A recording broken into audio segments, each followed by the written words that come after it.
Olá, viventes do Cerrado, tudo bem com vocês? Hoje, aqui de frente comigo, direto do plenário da Casa do Povo, a Casa do Povo Tocantinense, Assembleia Legislativa, quem vai falar sobre política, planos da Assembleia, contas públicas e tudo mais sobre o cenário político do Tocantins, é ele, o biquense, deputado estadual, presidente da Assembleia, Amélio Caires. Deputado, tudo bem? Tudo bem? Bom dia, Márcio. Tudo ótimo, tudo bem. Deputado, um biquense no comando da Assembleia. Isso é uma representatividade forte para uma região tão importante do Tocantins, que durante muitos anos, inclusive, ficou esquecida, né? Que frutos a região do Bico já está colhendo dessa representação aqui no comando da Assembleia? Primeiro, eu acho que fez justiça. Nós temos hoje um governador do centro, de Palmas, uma senadora de Palmas e um vice-governador da região sul, que é Gurupi. Então, mais do que justo, a região norte, que compõe Araguaína e o Bico Papagaio, possa estar na presidência, independente de ser eu ou um outro colega da região. Então, eu acho que fez justiça. E eu não diria frutos, porque nós temos hoje um governador que trabalha no estado como um todo, independente de ser do Bico, do centro, Jalapão, um cidadão que vem levando obras para todo o estado, haja vista, são mais de 32 obras de estradas que resgatam, enfim, o transporte, a questão de saúde, no geral. Mas isso é um orgulho para o Bico. E dentre essas obras, o Bico restabeleceu todas as estradas que haviam difícil acesso, implantações de outras e, acima de tudo, uma vitória para o povo do Bico, que orgulha de ter um presidente da Assembleia. E, repito, independente de ser eu ou um outro colega. Deputado, a gente sabe que a região do Bico é distante de Palmas. Como é que está essa logística de dar atenção para a base, como deputado, se deslocar para lá e ser presidente do Poder Legislativo? Atribui um pouco mais de responsabilidade, assim, principalmente no tocante ao cuidar da casa, que somos mais 23 colegas.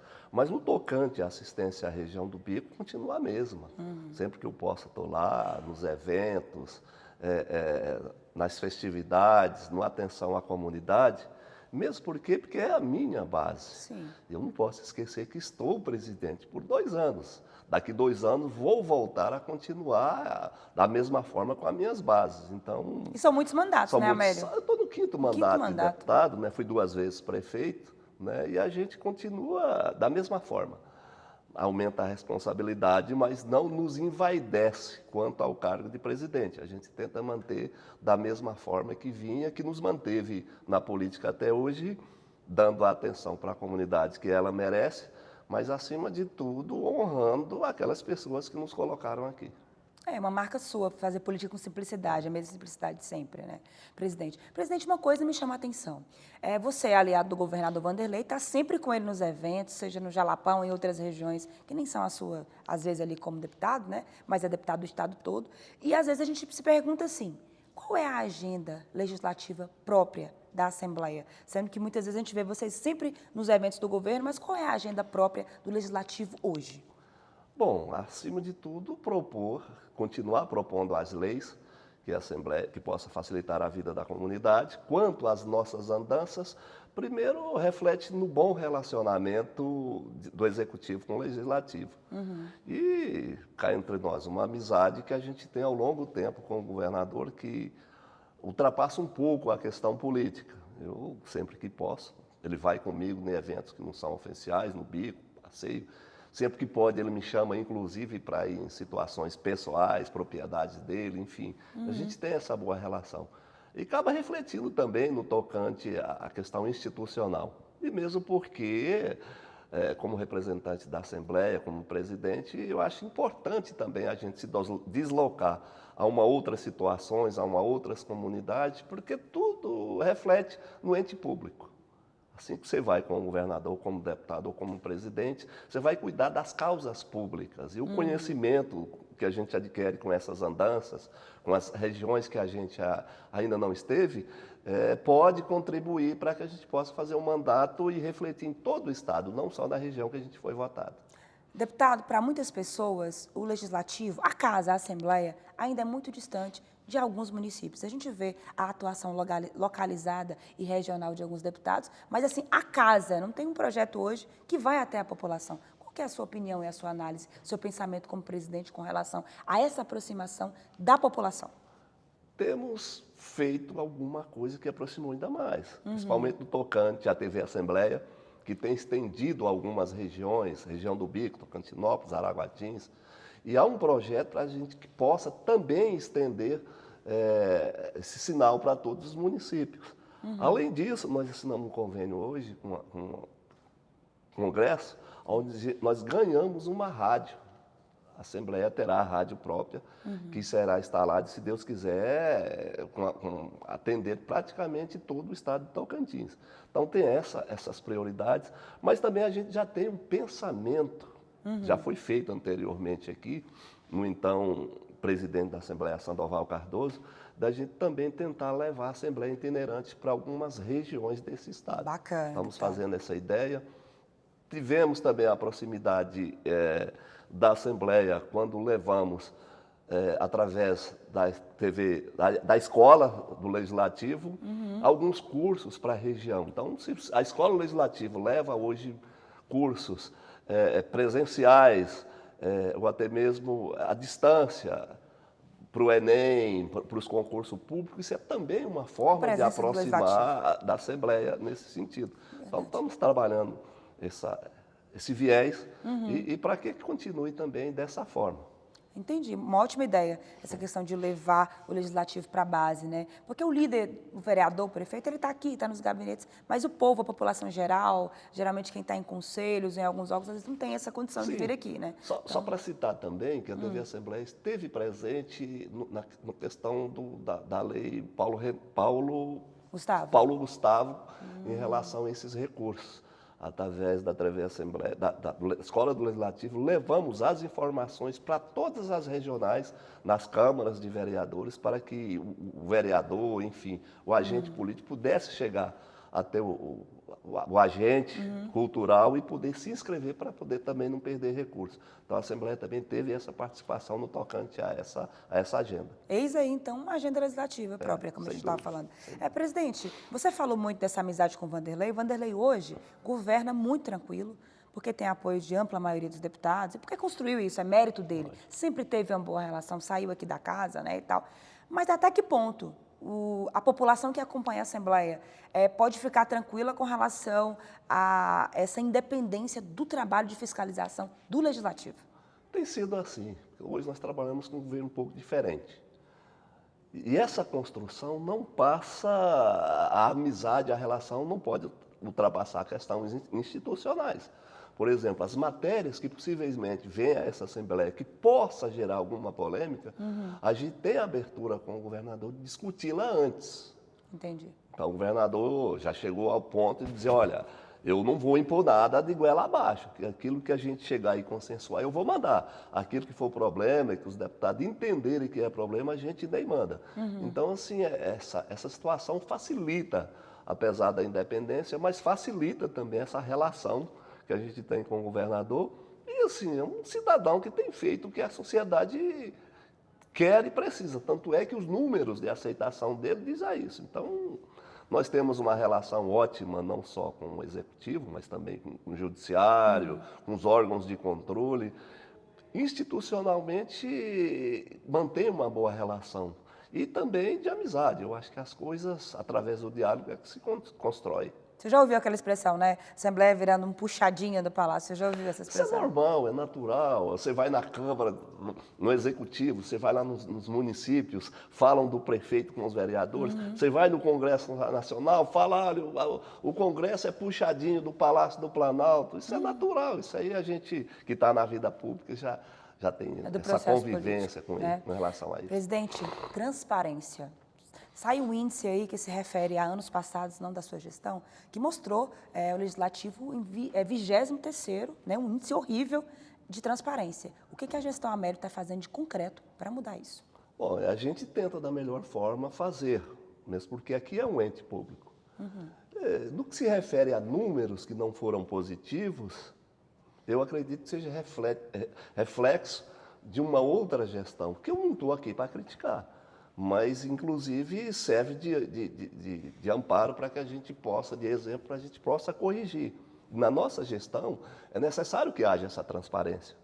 E vou cobrar, sim, da parte que cuida disso, a transparência melhor possível, mas é necessário que a sociedade possa também, tem todo o direito de julgar, mas que possa também corrigir de uma forma com olhares um pouco diferentes. Por exemplo, nós fomos cobrados que não temos no TikTok, por exemplo. Uma conta no TikTok? Uma conta no TikTok. Eu acho que a seriedade de exercer o ente público, nada contra, mas vai além disso. Vai pelas prestações de conta, pela seriedade, pela transparência, a forma de gerir isso aqui. Então, eu espero poder, se houve algo errado no futuro, que possa ser corrigido e que nos cobre. Não temos nenhum problema de ser cobrado quanto à deficiência de algo que não esteja funcionando bem nessa casa. Isso nos ajuda até a corrigir e fazer de forma correta. Tá claro, presidente. Nós vivemos num estado onde, infelizmente, milhares de tocantinenses ainda passam fome e vivem com renda muito baixa. E muitas vezes, presidente, viraliza aí alguns gastos da Assembleia. A Assembleia gastou isso com aquilo, gastou com aquilo. Qual é a prioridade mesmo da sua gestão com relação a gastos aqui no Legislativo? Olha, prioridade é fazer a coisa certa, que possa ter retorno, principalmente para a sociedade. Nós viemos de uma outra gestão onde praticamente tudo estava contratado e licitado. O senhor herdou Não assim já? desfazemos nenhum contrato. Continuamos com tudo, porque nós também fazíamos parte da outra gestão por ser deputado e por ter votado na gestão anterior. Então, entendemos que a coisa estava andando bem. Mas também estamos licitando todos os contratos que estão vencendo. Não rompemos contrato, embora tínhamos a prerrogativa de fazê-lo, mas não fizemos, por entender que vinha bem. Entendi. Então, a prioridade é economizar. Nesse aspecto, a gente está oferecendo para casa todo o conforto para os nobres parlamentares. Solicitamos que fossem em todos os gabinetes dos colegas, se fossem feita a transformação que eles entendessem necessária. Certo. Então, praticamente os 23 gabinetes foram feitas algumas modificações. Solicitamos que trocassem os carros que estavam outrora já vencidos o contrato, para dar uma maior segurança para os nossos colegas deputados. Certo. Fizemos uma economia em torno de 30%, quase 40%, chegando a quase 50% de combustível nessa casa. E economizamos para podermos implantar novos projetos, dentre eles a construção do anexo. Que deve ser aqui mesmo, na aqui mesmo lateral ao do lado, prédio. na lateral, já estão elaborando os projetos. A gente deve licitar ainda esse ano e vamos construir o anexo, porque eu entendo que o que a gente paga, 80, 100, 120 mil reais de aluguel, dá para poder construir a sede própria. Por outro lado, já também estamos elaborando um projeto para implantação de energia solar nessa casa, de uma forma que o que a gente paga de talões de energia de consumo será pago na parcela da construção da usina própria. Então, Mudanças a caminho, né, presidente? Tem que economizar. A gente não adianta, não quero ser um deputado, passar aqui 2 anos pagando folha, pagando CODAP. A gente precisa fazer as transformações. Muito bem. O anexo, por exemplo, não justifica a gente dessa casa funcionários aqui, deslocando para outro setor da cidade, quando a gente poderia, com o mesmo valor para pagar aluguel, estar construindo uma sede aqui para os nossos funcionários. Vai ter uma preocupação aí em não atrapalhar ali o projeto da Praça dos Girassóis aqui, presidente? Sim. Será com uma autorização do arquiteto, será no mesmo padrão, será construído ao lado. Então, os gabinetes vão continuar aqui e o anexo vai abrigar RH, outros setores que hoje funcionam em outro prédio. Realmente estão nesse sentido. Bacana, trabalhando novidade, fora. né? A gente precisa fazer alguma modificação nessa. Verdade. Presidente, caiu no seu colo uma demanda histórica da Assembleia, que é a realização de um novo concurso. E você aí, em poucos meses de mandato, já tem uma sinalização concreta. Ou seja, segundo nós apuramos, na primeira quinzena de setembro já deve sair o edital. Qual que é o sentimento de, enfim, poder conseguir fazer esse tão esperado concurso? Eu acho que é uma demanda no geral. Só para você ter uma ideia, o Estado, por exemplo, fez concurso aqui em 2014.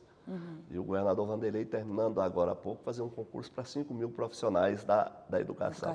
Aqui não é diferente. Aqui tem quase 20 anos que não é efetivo um concurso. E mesmo porque já há uma cobrança do judiciário nesse sentido.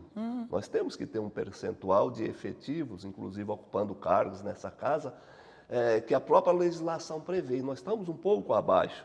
Nós estamos no ajuste de conduta. Então, esse concurso, além de equiparar essa demanda que a lei exige em relação ao contratos e efetivos, é um alívio. Eu acho que vai dar uma tranquilidade e a oportunidade para os próprios profissionais que vivem à mercê da reforma contratual no final do ano, um concurso público. E essa casa fará isso. Já estamos nos proclames dos editais, estamos cumprindo ali a tabela.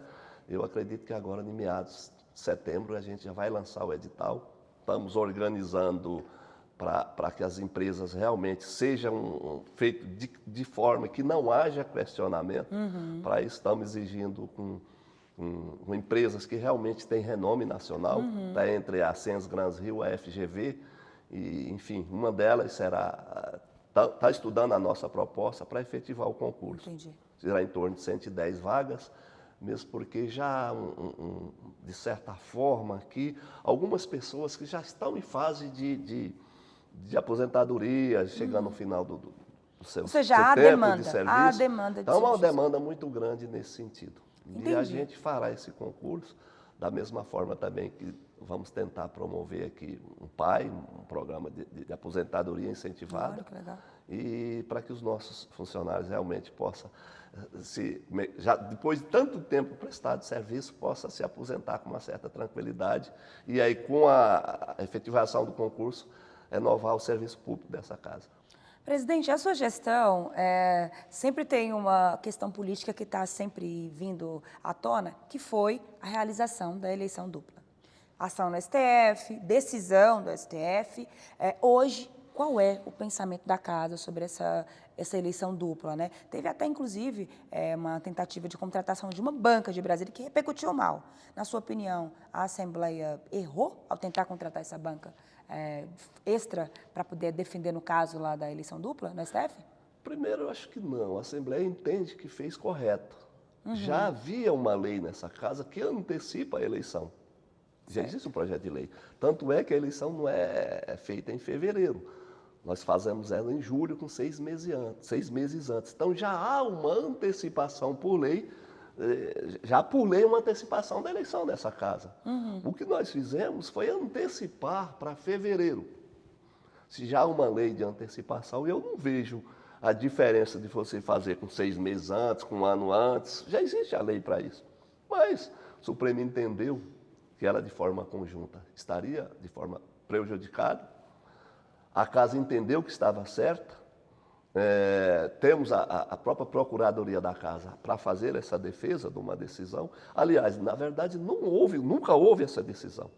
O que se está em julgamento é um pedido de liminar que ainda não foi julgado o mérito. Então, houve essa liminar e que vai ser julgado o mérito. Quanto à contratação da banca, nós entendemos que essa casa não, embora com todo respeito à Procuradoria, mas não seria o ente apropriado para se discutir uma A repercussão fez vocês uma recuarem? ADI lá em Brasília. Então, A repercussão foi que fez vocês recuarem? Não, eu entendo que não. O que fez a gente... A repercussão, eu entendo, para defender essa casa, pode haver qualquer tipo de repercussão, mas nós temos o dever de defender aquilo que a gente acha que foi certo, independente do valor que pagávamos. Entendo. Mas nós entendemos esperar a decisão do julgamento da liminar, mesmo porque eu acho que a candidatura do candidato do segundo biênio, independente de ser agora ou não, se for convalidada ou se não for convalidada, se haverá novas eleições, eu vejo normalmente que os 24 deputados vai convalidar a mesma eleição feita para o deputado Léo Barbosa. Então, entre os colegas, há esse sentimento. O senhor deu essa declaração, depois da decisão, de que daqui, mesmo se for fazer depois, vai se manter o resultado. Há esse compromisso firmado com os 24? Esse compromisso não comigo, com os 24, com os 23 colegas.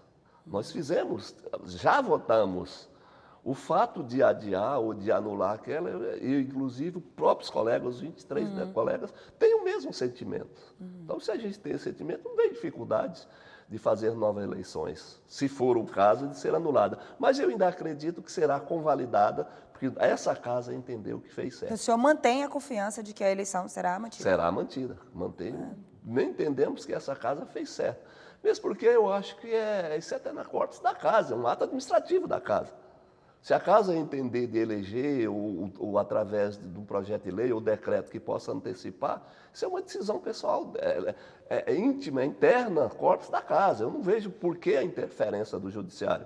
Inclusive, cá entre nós, por pessoas que não têm nada a ver com o que se refere a essa casa. Vou te dar um exemplo. Há um partido do ex-prefeito que tentou por várias vezes voltar ao poder, rechaçado pela comunidade, se entende de fazer interferência nessa casa, de anular uma eleição. Poxa, é muito mais fácil ele se candidatar e vir para essa casa, caso o povo queira, para discutir as decisões dessa casa.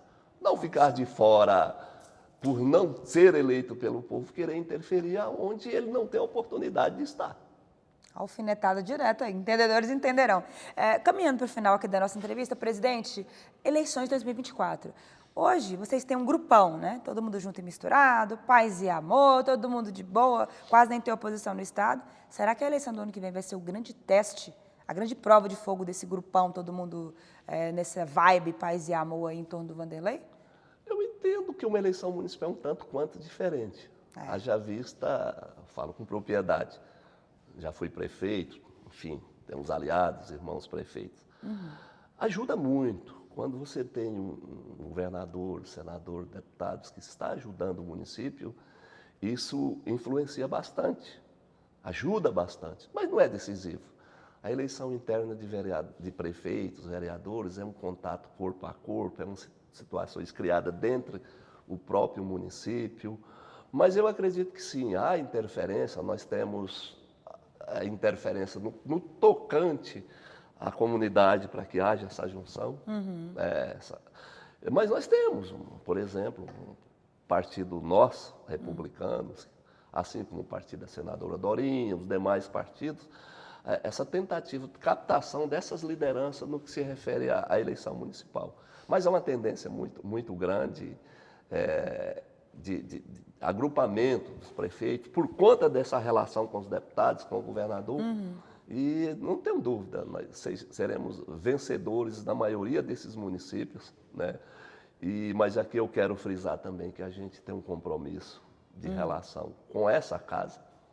Certo. Vamos tentar estarmos juntos e aonde estiver um candidato único dessa casa, onde houver duplicidade de candidato, a gente vai tentar, de certa forma, mas onde houver um candidato único dessa casa, de colegas parlamentares nos municípios, você não tem a dúvida, vamos estar juntos e vamos tentar fazer com que essa casa seja fortalecida ao eleger vários colegas deputados. Prefeitos, deputados, prefeitos. Hoje nós temos muitos nomes, né? Última pergunta para encerrar. Palmas, maior colégio eleitoral. Nós temos aí alguns deputados que já manifestaram interesse, mas há aí uma tendência de apoio, inclusive por parte de vários deputados, para uma pré-candidatura da deputada Jânade. O senhor tem favorito aqui em Palmas para apoiar? Olha, nós temos vários colegas, igual frisei antes. Onde a gente tem 2, 3 colegas, a gente tem que ter uma certa cautela em relação a isso. São colegas que nos ajudaram ao estar aqui, mas a gente preza principalmente pelo entendimento da comunidade. Se a comunidade optar por um desses 3 colegas, obviamente vai haver a convergência dos demais para aquele ou para aquela colega que convergir melhor perante a comunidade. Nós vivemos aqui em torno do reflexo da opinião da comunidade. Se a comunidade opinar por um colega, não seremos nós que iremos contra, não só o colega, mas a própria comunidade. Mas há esse movimento político aqui na Casa de Deputados em prol da pré-candidatura da Jânade? Não há, e eu espero que não haja. Nós não podemos trazer para dentro do parlamento uma discussão externa onde possa conflitar os colegas. Nós temos que ter essa prudência, respeitar a opinião de cada um. Aqui dentro todos temos direitos iguais. Agora, obviamente, da porta para fora, e todos nós temos a nossa preferência, temos os nossos a quem torcer, enfim. Mas aqui dentro a gente precisa manter essa harmonia, não tentar trazer essa política externa entre os colegas, porque aí prejudica o andamento da casa. Entendi. Presidente, de 0 a 10, uma nota para o governador Wanderley Barbosa, para a gestão dele. O número dele, 10. Não é 10, né? De 0 a 10, uma nota para o governo do presidente Lula. 5. 5? Por quê? Porque eu acho que está na hora dele esquecer o passado e começar a falar no futuro e no presente. Principalmente no tocante aos municípios. Começar a fazer um pacto federativo que possa contemplar. Nos municípios vivem as pessoas. No município se arrecada tudo. Não é justo que a União fique com 70% e 6% para distribuir entre os estados e a União e não repasse apenas 24% para os municípios. E a federação hoje, o ente federativo, está ficando com recursos e os municípios com problemas. Te dar o exemplo, R$ 3.500 para uma técnica de enfermagem é justo, é justiça, precisa ganhar mais. Mas não adianta o governo federal passar esse teto e não dar aos municípios condições de pagar. Entendi. Uma última pergunta para encerrar, que o papo está muito bom. 5 mandatos, né, quem sabe o outro aí. Presidência da Assembleia, Amélio Caires, biquense, lá da região tão importante, sonha em ser governador do Tocantins um dia? É o sonho de qualquer um. Meu, seu. Mas eu estou muito feliz aonde estou, agradeço a Deus, à comunidade por isso, e já ficaria contente se continuasse no 6º mandato de deputado estadual de novo. Não pretende buscar alçar voos maiores? Isso é consequência do dia a dia. E por mais que tenhamos um projeto, Deus terá um propósito. E a Ele toda a honra e toda a glória. Deputado, presidente, muito obrigada. Que Deus abençoe a sua gestão. Sei que política não é fácil, você é um político muito experiente e que o povo tocantinense ganhe a cada dia com uma gestão na Assembleia transparente e com mandatos que, de fato, levem lá na ponta os benefícios. Parabéns aí pelo trabalho. Eu te agradeço e te parabenizo por isso, e, inclusive, que você continue dessa forma de fazer, noticiar esse Estado, com esse respeito que você tem com a grande, não só entre os políticos, mas em todos os tocantinenses. Você é uma pessoa que hoje goza de uma credibilidade muito grande, te parabenizo por isso, pela forma isenta e lógica de ver as coisas. No mais é pedir a Deus que dê tudo certo, estamos aí torcendo para que o Tocantins, falta muita coisa ainda para poder chegarmos ao ponto no que você referiu, principalmente que esses benefícios, nosso trabalho possa surtir efeito lá na ponta, onde fica o cidadão que nos sustenta, que nos paga e espera isso de nós.